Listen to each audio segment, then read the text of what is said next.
आप सुन रहे हैं किताब कहानी, जहां हम आपके लिए लाते हैं दुनिया की मशहूर और मुतासिर कुन किताबों की समरी, आसान और दिलचस्प अंदाज में। तो आइए शुरू करते हैं आज की समरी। इंट्रोडक्शन। डिसिप्लिन का मतलब क्या है? डिसिप्लिन अपने थॉट्स, इमोशंस और एक्शन को कंट्रोल करने की एबिलिटी है ताकि इंसान अपने गोल्स को अचीव कर सके। ज़्यादातर लोग डिसिप्लिन का गलत मतलब निकालते हैं कि इंसान को हर वक्त रूखा और स्ट्रिक्ट होना चाहिए, लेकिन आप डिसिप्लिन्ड होने के साथ साथ अपनी लाइफ भी एंजॉय कर सकते हैं। अगर आप अपना डिसिप्लिन इम्प्रूव करना चाहते हैं तो पहले अपने इमोशंस को कंट्रोल करना सीखिए। आपको वो करना चाहिए जो करने की ज़रूरत है, चाहे उस काम को करने के लिए आपका मोटिवेशन या इच्छा कुछ भी हो। साथ ही आपको डिस्ट्रैक्शंस को दूर करना, अपने काम को प्रायोरिटी देना और क्लियर बाउंड्रीज सेट करना भी सीखना होगा। ये समरी आपको प्रोडक्टिव हैबिट्स डेवलप करना, कमिटेड रहना और डेली ज़्यादा से ज़्यादा अचीव करने के लिए खुद को पुश करना सिखाएगी। साथ ही आप नई टाइम मैनेजमेंट स्किल्स भी सीखेंगे जो आपको और भी फ्लेक्सिबल और फोकस्ड बनाएंगी। तो क्या आप अपने सारे सपने पूरे करना चाहते हैं? Attack the dawn. क्या आप सुबह जल्दी उठते हैं? ज़्यादातर लोग सुबह जल्दी उठना पसंद नहीं करते क्योंकि उन्हें अच्छा नहीं लगता है। रोज़ सुबह 5 बजे कौन अपने बिस्तर से निकलना चाहेगा? लेकिन डिसिप्लिन्ड लोग निकलते हैं, इसलिए नहीं क्योंकि उन्हें ऐसा करना पसंद है, बल्कि इसलिए क्योंकि उनके पास ऐसा करने के स्ट्रॉन्ग कारण हैं। तो सुबह जल्दी क्यों उठना चाहिए? इसलिए क्योंकि जब पूरी दुनिया सो रही हो तो ऐसे में काम करना आपको ज़्यादा पावरफुल बनाता है। आप जो चाहें वो कर सकते हैं। इस समय कोई आपको डिस्टर्ब नहीं कर सकता है, तो आप ज़्यादा एनर्जेटिक और फोकस्ड होते हैं। सुबह के वक्त आपका ब्रेन एकदम फ्रेश और क्रिएटिव कामों के लिए तैयार होता है। इसलिए आप अपने सारे क्रिएटिव काम इस समय कर सकते हैं, जैसे राइटिंग, लर्निंग या अपने बिजनेस पर काम करना। अगर आपको लेट उठने की आदत है तो शायद आपके पास इतना टाइम नहीं होता होगा कि आप अपने ड्रीम्स पर काम कर सकें। आप अपने जॉब, फैमिली कमिटमेंट्स और उन डेली के टास्क्स को पूरा करने के लिए भागते रहेंगे जो आपको ग्रो करने में हेल्प नहीं करते हैं। वहीं दूसरी तरफ 1 घंटे पहले जल्दी उठने से आपकी प्रोडक्टिविटी पर बहुत फर्क पड़ता है। जब आपका माइंड क्लियर होता है तो आप देख सकते हैं कि आपकी लाइफ में क्या मिसिंग है। आप अपने गोल्स को रिव्यू कर पाते हैं और बेहतर रिजल्ट के लिए प्लान कर पाते हैं। टोनी मॉरिसन एक सिंगल मदर थीं जिनके 2 बच्चे थे। वो रैंडम हाउस में एडिटर थीं, जो एक बेहद समय खाने वाला काम था। उन्हें पूरा दिन मैन्यूस्क्रिप्ट्स एडिट करने के साथ साथ अपने बच्चों का ख्याल भी रखना पड़ता था। दिन खत्म होते होते टोनी इतना थक जाती थीं कि उनमें कुछ और करने की हिम्मत नहीं होती थी, इसलिए वो सीधा बिस्तर पर ढेर हो जाती और कुछ घंटों की नींद पूरी करती थीं। टोनी राइटर बनना चाहती थी, लेकिन उन्हें लिखने के लिए सिर्फ सुबह का वक्त मिलता था। इसलिए वो अपने बच्चों के उठने से पहले उठ जाया करती ताकि बिल्कुल शोरगुल ना हो। उसके बाद टोनी अपने लिए कॉफ़ी बनाती और अपनी कल्पनाओं में खो जाती। उस वक्त उन्हें डिस्ट्रैक्ट करने वाला कोई नहीं होता था। वो उस समय ज़्यादा फोकस्ड और इंस्पायर्ड होकर ज़्यादा डेडिकेशन के साथ लिखने का काम करती थी। सूरज निकलने के बाद टोनी के लिए लिखना मुश्किल होता था। उनका मानना था कि उनके अंदर का राइटर सिर्फ सुबह ही एक्टिव होता है, जब पूरी दुनिया सो रही होती है। दिन निकलने के बाद टोनी एक regular work from home mother बन जाती थी। उन्हें खाना पकाना होता था, बर्तन धोने होते थे, बच्चों की देखभाल करनी होती थी और अपने बिल्स भी भरने होते थे। एक ब्लैक औरत होने के कारण टोनी को डिवोर्स के बाद अपने बच्चों को पालने के लिए बहुत संघर्ष करना पड़ा। वाइट और प्रिविलेज्ड मर्दों के साथ काम करना आसान नहीं था। टोनी इस बात को बखूबी समझती थीं कि वो अब बच्ची नहीं है। उन्हें जल्दी से एक बड़े की तरह अपने बच्चों की जिम्मेदारी उठानी होगी। यहाँ तक कि बेहद थके होने पर भी टोनी रोज सुबह जल्दी उठ जाती। उन्होंने राइटिंग को अपना सब कुछ दे दिया और 1970 में उनका पहला नॉवल पब्लिश हुआ, द ब्लूएस्ट आई। टोनी ने कई नॉवेल्स, बच्चों की बुक्स, प्ले और शॉर्ट स्टोरीज लिखी हैं। उन्होंने national book award, Nobel prize और प्रेसिडेंशियल मेडल भी जीता है। अगर टोनी सुबह जल्दी उठकर लिखने के लिए इंस्पायर्ड नहीं होती तो वो शायद कभी भी अपनी सभी जिम्मेदारियों के बीच बैलेंस नहीं बैठा पाती। तो अगली बार जब आपको आलस आए तो एक बार अपने सपनों को याद कर लीजिएगा। क्या आप उन्हें पूरा करने के लिए मेहनत नहीं करेंगे? क्या आप अपना फ्यूचर ब्राइट नहीं बनाना चाहते हैं? साथ ही उन लोगों के बारे में सोचिए जो आपसे पहले उठकर आपसे आगे निकल रहे हैं। क्या आप उन्हें जीतने देंगे या फिर उठेंगे और लड़ेंगे? आपके पूर्वज भी सुबह जल्दी उठकर खेतीबाड़ी करते थे, शिकार पर जाते थे और चीज़ें बनाया करते थे। बेशक वो सिंपल लाइफ जीते थे, पर अपनी जिम्मेदारियों को बखूबी समझते थे। आप और ज़्यादा अचीव कर सकते हैं, और सुबह जल्दी उठना वो आदत है जो आपको वहाँ तक लेकर जाएगी। Just show up next habit जो आपके डिसिप्लिन को बढ़ाएगी वो है खुद को डेली कोई ना कोई काम करने के फोर्स करना। चाहे आपको कैसा भी फील हो रहा हो, आपको डेली काम पूरा करना चाहिए, तब भी जब आपको कुछ करने का मन ना हो। अगर आप अपने वेट कम करना चाहते हैं तो 1 माइल चलिए। अगर आप वायलिन बजाना सीखना चाहते हैं तो डेली 10 मिनट प्रैक्टिस कीजिए। अगर आप कोई बुक लिखना चाहते हैं तो डेली कुछ पेज ज़रूर लिखिए। अगर आप एक बेहतर जॉब की तलाश में हैं तो नए क्लाइंट्स बनाइए। आप क्या करते हैं या कितना करते हैं ये मैटर नहीं करता। आप अपने एक्शन के नतीजे को कंट्रोल नहीं कर सकते, लेकिन आप अपने एक्शन को ज़रूर कंट्रोल कर सकते हैं। हर रोज़ एक ऐसा काम कीजिए जो आपको आपके सपनों के करीब ले जाए। अगर आप कंसिस्टेंट रहते हैं तो आप अपने कॉम्पिटिटर्स से 90% आगे निकल सकते हैं। ज़्यादातर लोगों में स्किल की कमी होती है या वो कंसिस्टेंट रहने में पीछे रह जाते हैं। वो कुछ लिखने, पढ़ने या काम करने के लिए मोटिवेशन मिलने का इंतज़ार करते रहते हैं। वो वर्कआउट करने या हेल्दी फूड खाने के लिए बीमार होने का इंतजार करते हैं। यहाँ तक कि जब आपके पास हार मानने का कोई स्ट्रॉन्ग कारण हो तो भी हार मत मानिए। आप चाहे अपने सपने पूरे करने के लिए सुबह जल्दी ना उठना चाहें तो भी उठिए। यहाँ तक कि अगर आपको लगता है कि आप में वो स्किल्स नहीं हैं जो आपको सक्सेस दिला सकती हैं, तो भी कोशिश करते रहिए। थॉमस एडिसन एक जाने माने जीनियस थे। अपने बेमिसाल इन्वेंशन के बावजूद उन्हें लगता था उन्हें सक्सेस उनके एक्स्ट्राऑर्डिनरी टैलेंट की वजह से नहीं मिली थी। वो बाकियों से ज़्यादा इंटेलिजेंट नहीं थे, उनकी इमेजिनेशन इतनी भी कमाल की नहीं थी, और उन्होंने कभी भी अपने इन्वेंशन के बारे में सोचा तक नहीं था। एडिसन मानते थे कि उनकी सक्सेस का सीक्रेट था लगातार अपने काम में लगे रहना। वो अपना काम स्टार्ट करने के लिए किसी इंस्पिरेशन का इंतजार नहीं करते थे। वो तब भी काम करते रहते थे जब उनके पास करने के लिए कुछ नहीं होता था। एडिसन मानते थे कि अगर उनके लैब में कोई ग्रेट आइडिया आता है तो उसे पकड़ने के लिए उन्हें वहां मौजूद रहना चाहिए। अगर वो वहां नहीं होंगे तो कोई और बाजी मार ले जाएगा। एडिसन मानते थे कि टैलेंट या जीनियस हमारी लाइफ में हमेशा प्रेजेंट होता है। डेली हार्ड वर्क करके और इमोशंस को कंट्रोल करके हम अपने ऑर्डिनरी काम को भी ग्रेटनेस अचीव करने का मौका बना सकते हैं। एडिसन कुछ इन्वेंट करने के लिए इंस्पायर नहीं हुए थे, वो बस हमेशा ऐसे सोल्यूशन ढूंढने की कोशिश करते थे जिससे हमारी लाइफ पहले से बेहतर हो सके। लू गेरिग इसका एक और ग्रेट एग्जाम्पल है। Gehrig American professional baseball player थे जो यांकीज के लिए खेलते थे और अपने डिसिप्लिन के लिए खास जाने जाते थे। वो हार्डली ही कभी कोई प्रैक्टिस मिस करते थे। यहाँ तक कि चोट लगने या थकान होने के बावजूद वो बड़ी मेहनत से अपने स्किल्स को इम्प्रूव करने की कोशिश किया करते। गेरिग अपने इमोशंस पर भी कंट्रोल रखते थे। वो अपने डाउट्स और बोरियत को दूर कर लेते थे। अगर कभी उनका बेसबॉल खेलने का मन नहीं होता था तो भी वो खेलते थे। गेरिग को एक बार अपनी पोजीशन बनाए रखने के लिए स्ट्रगल करना पड़ रहा था और तब उन्होंने यांकीज को छोड़ने के बारे में सोचा। उनके स्काउट ने उन्हें रुकने के लिए मनाया और जाने नहीं दिया, और उन्हें समझाया कि एक नॉर्मल प्लेयर और एक ग्रेट प्लेयर के बीच क्या फ़र्क होता है। गेरिग समझ गए थे कि उन्हें बस प्रैक्टिस करते रहना होगा। उन्होंने एक्सेप्ट कर लिया था कि वो अपने एक्शन के रिजल्ट को कंट्रोल नहीं कर सकते। हो सकता है कि वो खूब प्रैक्टिस करें और हफ्तों तक बॉल हिट भी ना कर पाएं, तो भी कोई बात नहीं। आप अपने काम में कितने अच्छे हैं इस बात से ज़्यादा फर्क नहीं पड़ता। हार्ड वर्क और कंसिस्टेंसी के सामने टैलेंट फीका पड़ जाता है। यहाँ तक कि अगर आप अनइंस्पायर्ड और डाउटफुल फील करें तो भी अपने दिल की मत सुनिए और डिस्ट्रैक्ट होने के बावजूद अपना काम करते रहिए। हमेशा याद रखिए कि कुछ करना कुछ ना करने से कहीं ज़्यादा बेहतर होता है। चाहे आप दुनिया के सबसे इंटेलिजेंट इंसान ही क्यों ना हो, तो भी आप डिसिप्लिन के बिना जीत नहीं सकते। एक दिन प्रोडक्टिव और इंस्पायर्ड होने से आप अपने ड्रीम्स पूरे नहीं कर सकते। आपको धीरे धीरे और लगातार अपना मोमेंटम बनाना होगा। आप आज जो करेंगे उसका असर कल दिखेगा, इसलिए कंसिस्टेंट बने रहिए और अपने इमोशंस को अपने कंट्रोल में रखिए। Seek discomfort. मॉडर्न लाइफ ने सब कुछ आसान बना दिया है। आप एक क्लिक में ऑनलाइन पैसा रिसीव कर सकते हैं, गर्मा गर्म टेस्टी खाना ऑर्डर कर सकते हैं और शॉपिंग भी कर सकते हैं। आप अपने काउच पर लेटे लेटे पैसा भी कमा सकते हैं और उसे ऑनलाइन खर्च भी कर सकते हैं।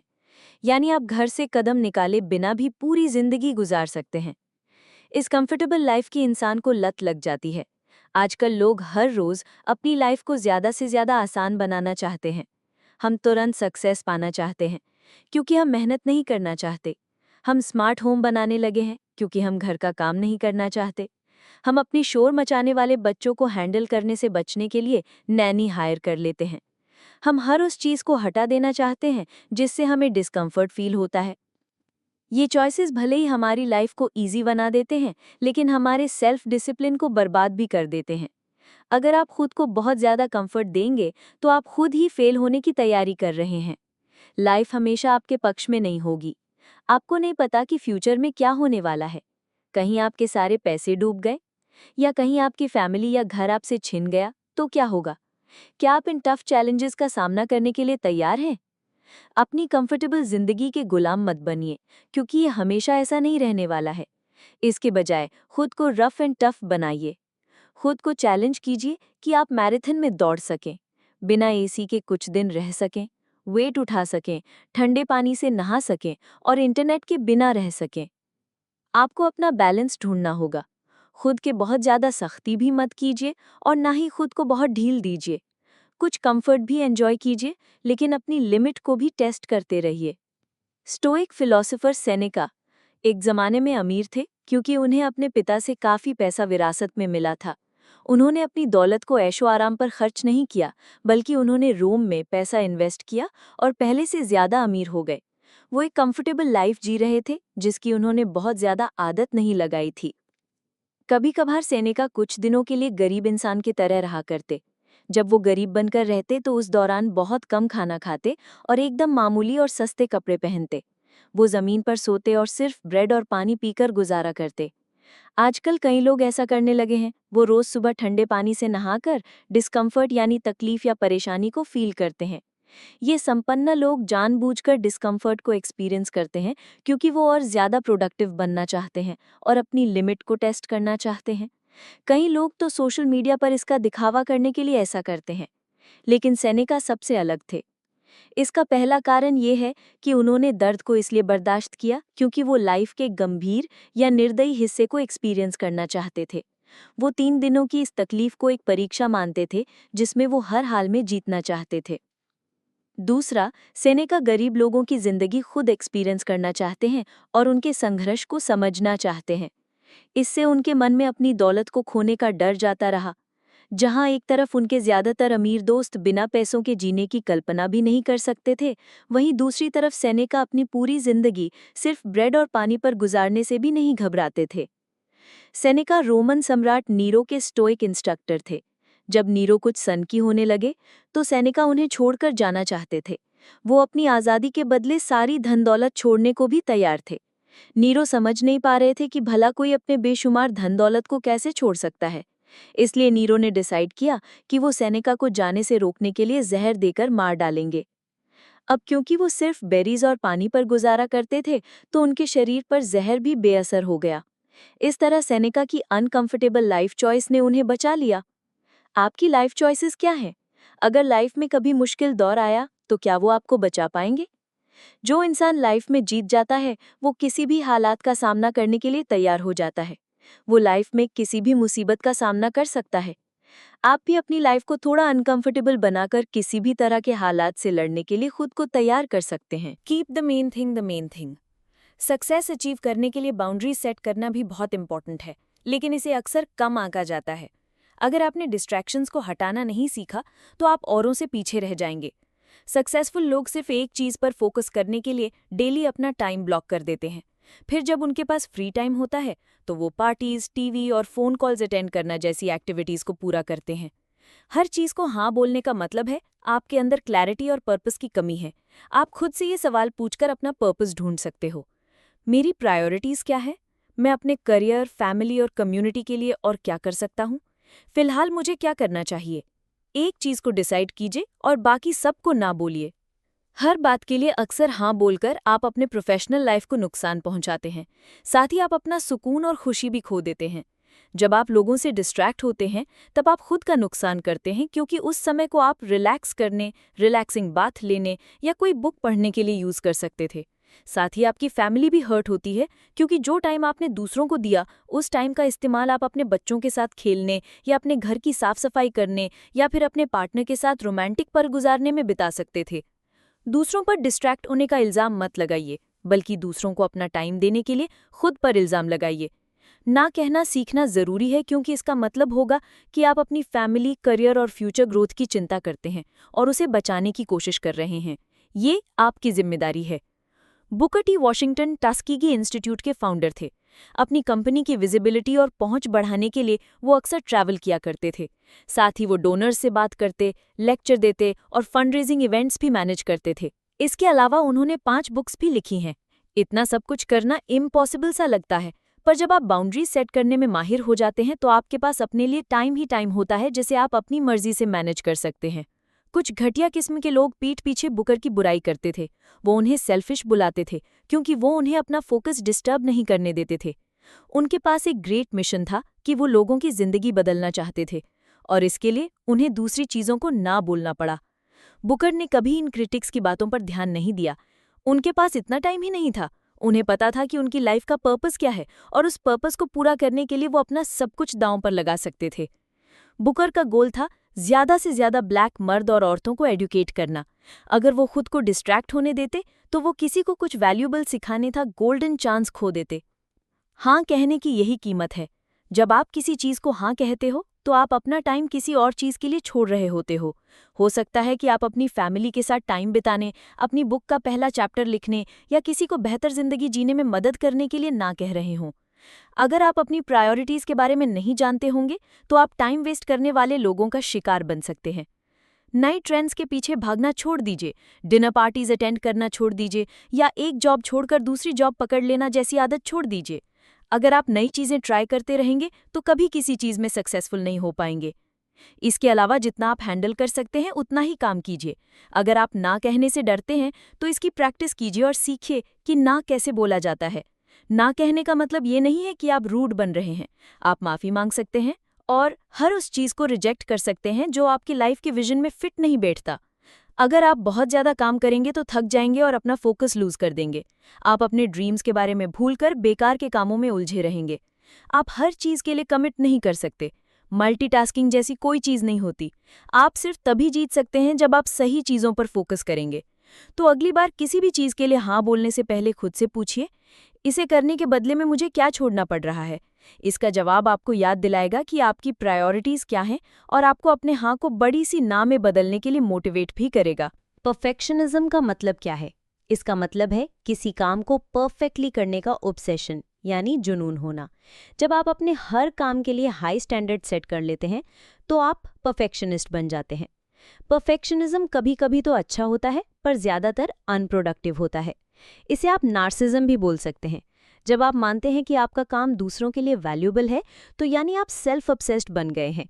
इसमें आप सोचते हैं कि लोग बेसब्री से इंतजार कर रहे हैं कि आप आगे क्या बनाएंगे, इसलिए आप खुद को और ज्यादा काम में झोंक देते हैं ताकि आप सिर्फ बेस्ट क्वालिटी का काम दे सकें। यहाँ आप प्रोडक्टिव या डिसिप्लिन नहीं है, बल्कि आप सेल्फ सेंटर्ड या सेल्फिश हो रहे हैं। इसलिए थोड़ा रियलिस्टिक बनिए। ज्यादातर लोगों को कोई फर्क नहीं पड़ता कि आप क्या कर रहे हैं, क्योंकि हर कोई अपनी लाइफ में बिजी है।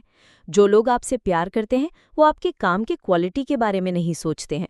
नहीं, आप जो भी करेंगे उन्हें अच्छा ही लगेगा, चाहे वो कितना ही एवरेज क्यों ना हो। अगर आप सिर्फ परफेक्ट जॉब की तलाश में रहेंगे तो कई गोल्डन चांस आपके हाथ से निकल जाएंगे। आप सिर्फ एक ही काम में अटके रहेंगे जबकि आप कितना कुछ अचीव कर सकते थे। कुछ लोग टाल मटोल करते रहते हैं और इसे परफेक्शनिज्म का नाम देते हैं, लेकिन ये टाल मटोल करने वाले तब तक कुछ नहीं करते जबकि उन्हें राइट मोटिवेशन या वर्किंग कंडीशन नहीं मिल जाता है। वो खुद को ही धोखा दे रहे होते हैं। डेली स्लो प्रोग्रेस करने के बजाय किसी परफेक्ट मौके की तलाश में रहते हैं और फेल हो जाते हैं। अगर आप किसी गोल को फॉलो करना शुरू कर रहे हो तो आप बीच में नहीं रुक सकते, क्योंकि चीज़ें अभी अधूरी या इम्परफेक्ट हैं। अगर आप ऐसा करेंगे तो आप एक डरपोक इंसान हैं।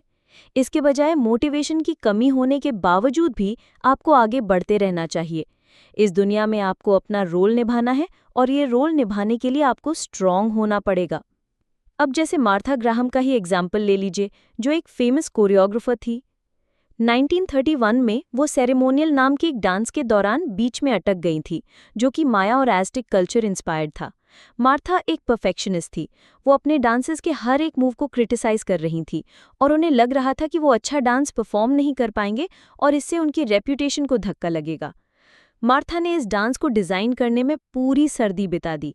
सर्दी का मौसम अब खत्म होने को था और वो अपने काम से नाखुश थीं।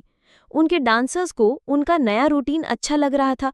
वो सब कमिटेड और टैलेंटेड थे, लेकिन मार्था को अपनी कोरियोग्राफी पसंद नहीं आ रही थी। उन्हें सिर्फ वही दिख रहा था जो उन्हें पसंद नहीं आ रहा था और जिसे वो चेंज करना चाहती थी। वो अपनी ही क्रिटिकल थिंकिंग में फंस गई थी और समझ नहीं पा रही कि क्या करना चाहिए। मार्था ने किसी से मदद नहीं मांगी, पर उन्हें फिर भी दूसरों से मदद मिल गई। उनके म्यूजिक डायरेक्टर लुइस होर्स्ट हमेशा उन्हें तुरंत डिसीजन लेने के लिए पुश करते थे। उन्होंने मार्था को समझाया कि लगातार प्रोग्रेस लगातार होती रहनी चाहिए, फिर चाहे वो इम्परफेक्ट ही क्यों ना हो। लुइस ही इकलौते शख्स थे जो मार्था को अपना डांस पूरा करने के लिए मजबूर कर सकते थे। लुइस की डिसीजन लेने की स्किल की बदौलत वो इस डांस को फिनिश कर पाए। बेशक उनका डांस परफेक्ट नहीं था। लियोनार्डो दा विंची भी मार्था की तरह ही थे। उन्हें भी अपनी पेंटिंग को पूरा करने में दिक्कत आती थी। स्टीव जॉब्स को भी परफेक्शनिज्म की प्रॉब्लम थी। मैकिंटॉश बनाते वक्त वो अटक गए थे।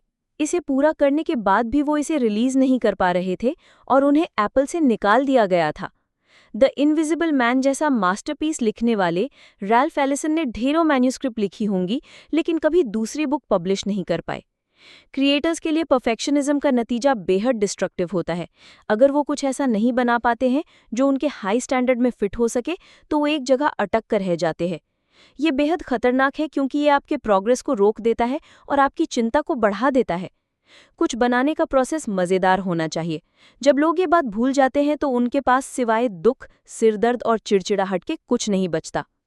अगर आप किसी काम को पूरा करते हुए बीच में अटक गए हैं तो आपको एक पुश की ज़रूरत है। आप खुद को पुश कर सकते हो या किसी फ्रेंड या एडवाइज़र की हेल्प से। परफेक्शनिज्म के चक्कर में पड़ने में बेहतर है कि आप अपने काम में लगे और उसे पूरा करें, क्योंकि जिस इंस्पिरेशन का आप इंतज़ार कर रहे हैं, अगर वो आपको मिली ही नहीं तो क्या आप हमेशा के लिए एक जगह अटके रहेंगे? Can you get back up? अगर आप डिसिप्लिन्ड हैं तो आप लाइफ में कभी फेल नहीं हो सकते। इसका मतलब ये नहीं है कि आप चैलेंजेस का सामना नहीं करेंगे, बल्कि इसका मतलब है कि हो सकता है कि आप कुछ स्टेप्स मिस कर दें, औरों से पीछे रह जाएं और कुछ लड़ाइयाँ हार जाएं। लेकिन इसके बावजूद आपका रिएक्शन इन एक्सपीरियंसेस के नतीजे को डिसाइड करेगा। अगर आपके इरादे पक्के हैं और आप दोबारा खड़े हो जाते हैं, तो आप इससे लेसन सीखेंगे और ग्रो और इम्प्रूव कर पाएंगे। लेकिन अगर आप हार मान लेते हैं और ऊपर उठने की कोशिश ही नहीं करते, तो आप एक लूज़र बनकर रह जाएंगे। ना तो लाइफ परफेक्ट हो सकती है और ना कोई इंसान। आपसे गलतियां भी होंगी, लेकिन आपको उन गलतियों को एक्सेप्ट भी करना होगा। अगर आप एक परफेक्शनिस्ट हैं, तो आपको अपना हाई स्टैंडर्ड मैनेज करना पड़ेगा और अपनी कमियों को एक्सेप्ट करना होगा। अगर आप ऐसा नहीं करेंगे, तो फेल होने के बाद आपके लिए दोबारा उठना मुश्किल हो जाएगा। अपना ईगो साइड में रखते हुए अपनी गलतियों से सीखिए। आपको अपनी लाइफ जीनी है, आप पर जिम्मेदारियां हैं और आपको अपना फ्यूचर बनाना है। आप यहाँ एक या अनेक गलतियों से हार मानने के लिए नहीं आए हैं। आप यहाँ आए हैं क्योंकि आपका एक मिशन है और आपको अपनी फीलिंग्स को अनदेखा करते हुए हर हाल में लड़ना है। प्रोफेशनल लोग कभी हार नहीं मानते। वो अपने काम में लगे रहते हैं क्योंकि वो जो कर रहे हैं वो करना उन्हें पसंद है। जब आप किसी चीज़ को लेकर पैशनेट होते हैं, तो फेल होने के बावजूद आप उस चीज़ को बीच में अधूरा नहीं छोड़ते हैं। आपकी कॉलिंग, ये मन की आवाज़ ही वो चीज़ है जिससे आपको खुशी मिल सकती है। तो क्या सिर्फ एक बार फेल होने की वजह से आप अपनी खुशी को गंवा देंगे? 1959 में professional boxer Floyd Patterson boxing के मैच में इंगेमार जोहानसन से हार गए थे। उन्होंने जीतने के लिए कड़ी मेहनत से ट्रेनिंग की थी, लेकिन फिर भी कुछ तो था जिसकी कमी रह गई थी। कुछ लोग कह रहे थे कि उनमें कमिटमेंट की कमी थी, जबकि कुछ लोगों का मानना था कि उनमें जीत की भूख ही नहीं रह गई थी। फ्लॉयड ने भी माना कि उनमें मोटिवेशन और पेशेंस की कमी थी। वो इतने कॉन्फिडेंट थे अपनी स्किल्स को लेकर कि उनसे कुछ मूव्स मिस हो गए थे।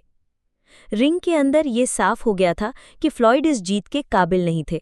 उनका घमंड 7वें आसमान पर था और उनकी फाइटिंग स्पिरिट कमज़ोर थी। वो अपने ओपोनेंट से डरते नहीं थे, लेकिन हाँ, फ्लॉयड ने इंगेमर को खुद से कम समझने की भूल की थी और वही उनके हारने की वजह बनी। फ्लॉयड को ज़मीन पर 7 बार पटका गया था। 3rd राउंड में वो इस चैंपियनशिप को हार चुके थे। ज़्यादातर बॉक्सिंग चैंपियंस के लिए मैच हारने का मतलब होता था उनके करियर का दी एंड, और फ्लॉयड के साथ भी यही हुआ जब तक कि उन्हें एक मोटिवेशनल लेटर नहीं मिला। ये लेटर आर्ची मोर की तरफ से था, जो एक बॉक्सर था जिसे फ्लॉयड ने एक बार हराया था। इस लेटर में एक फाइट हारने के बाद की डार्क फीलिंग्स के बारे में लिखा गया था। आर्ची समझ सकते थे कि फ्लॉयड किस तकलीफ में है, क्योंकि कभी उनके साथ भी ऐसा ही हुआ था। ज्यादातर फाइटर्स वापस उठने की हिम्मत नहीं जुटा पाते हैं, लेकिन आर्ची का मानना था कि अगर फ्लॉयड अपने कुछ मूव्स को चेंज कर लेते हैं तो वो इंगेमार को हराकर वापस अपनी जगह हासिल कर सकते हैं। इस लेटर में काइंडनेस और सपोर्ट भरा हुआ था। इसने फ्लॉयड के अंदर जीतने की भूख को भड़का दिया और वो वापस ट्रेनिंग पर लौटने के लिए तैयार हो गए। उन्होंने आर्ची द्वारा बताए गए मूव को प्रैक्टिस किया और बार बार अपने हारे हुए मैच को देखते रहे ताकि वो अपनी कमजोरियों पर काम कर सकें। अपने बेल्ट को 1 साल के लिए खोने के बाद फ्लॉयड ने मेहनत और कमिटमेंट से उसे वापस जीत लिया। उन्होंने हार नहीं मानी और इंगेमार को इतनी जोर से मारा कि वो वापस उठ नहीं सका। ये पहली बार था जब एक हैवीवेट ने बॉक्सिंग में अपना बेल्ट वापस जीता था। अगर आप फ्लॉयड की जगह होते तो क्या करते? हार मान लेते या फिर से फाइट करते? ये सिर्फ आप पर डिपेंड करता है। How to persuade online influencers to respond. क्या आपके ब्राउजर पर कोई एड ब्लॉकर है? ज्यादातर internet users ad blockers use करते हैं ताकि वो जहां भी जाएं उन्हें कोई ऐड दिखाई ना दे। कुछ वेबसाइट्स परेशान कर देती हैं, वो जहां तहां ऐड डाल देती हैं और आपको ऐड ब्लॉकर एक्सटेंशन डाउनलोड करने के लिए मजबूर कर देती हैं। ये ऐड ब्लॉकर्स कंपनियों को नुकसान पहुंचाते हैं क्योंकि जो ऐड लोगों को दिखाई नहीं देगा वो उस पर क्लिक कैसे करेंगे। इसका सल्यूशन है ऐड के बजाय इन्फ्लुएंसर मार्केटिंग यूज करना। इन्फ्लुएंसर सोशल मीडिया प्लेटफॉर्म्स पर सेलिब्रिटीज होते हैं। ये नैनो इन्फ्लुएंसर्स जिनके 1 से 5,000 तक फॉलोअर्स होते हैं, माइक्रो इन्फ्लुएंसर्स जिनके 5 से 100,000 फॉलोअर्स हैं, मैक्रो इन्फ्लुएंसर्स जिनके 1 लाख से 10 लाख यानी 1 मिलियन तक फॉलोअर्स हैं, या मेगा इन्फ्लुएंसर्स जिनके 1 मिलियन से भी ज़्यादा फॉलोअर्स हैं हो सकते हैं। इन्फ्लुएंसर मार्केटिंग एक इफेक्टिव तरीका है क्योंकि जब कोई इन्फ्लुएंसर अपने सोशल मीडिया अकाउंट पर आपके प्रोडक्ट के बारे में बताता है तो आपकी सेल्स और ब्रांड अवेयरनेस दोनों बढ़ जाते हैं।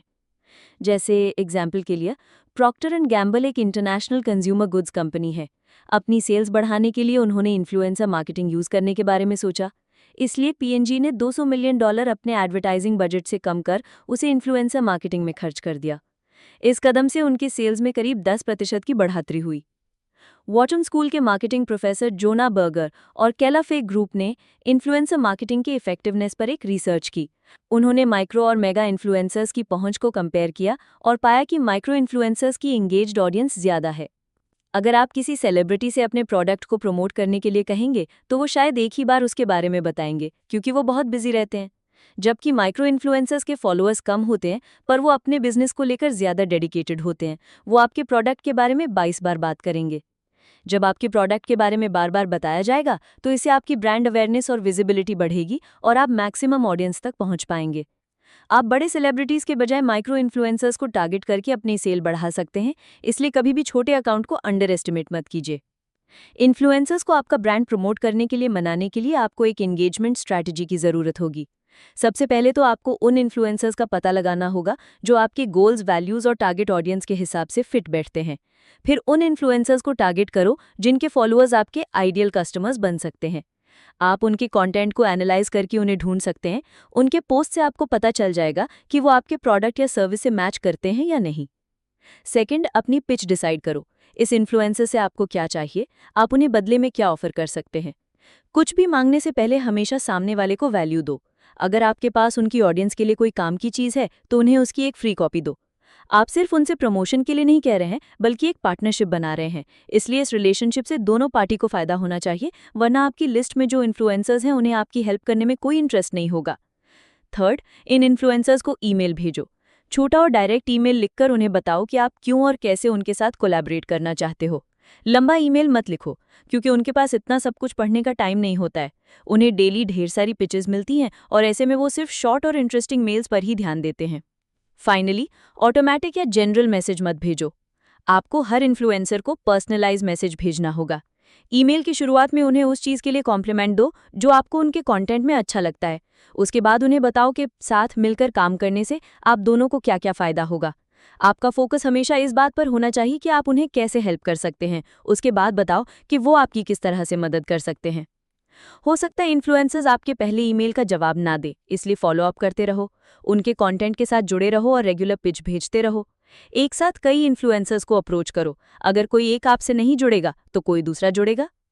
पॉजिटिव रहो और डटे रहो। इन्फ्लुएंसर मार्केटिंग अपनी विजिबिलिटी बढ़ाने का सबसे इफेक्टिव तरीका है। जब तक आप अपना गोल अचीव नहीं कर लेते, तब तक अलग अलग इन्फ्लुएंसर्स को टेस्ट करते रहो और उनसे कनेक्ट करते रहो। अगर आपको ये समरी पसंद आई हो तो वीडियो को लाइक करें, शेयर करें और चैनल को सब्सक्राइब करना ना भूलें, ताकि आपको हर नई वीडियो की बरवक्त इत्तला मिलती रहे। आप नीचे कमेंट्स में हमें ये भी बता सकते हैं कि अगली वीडियो में आप किस किताब की समरी सुनना चाहते हैं। इल्म बांटिए, सोच बदलिए। अगली वीडियो तक के लिए इजाज़त दीजिए।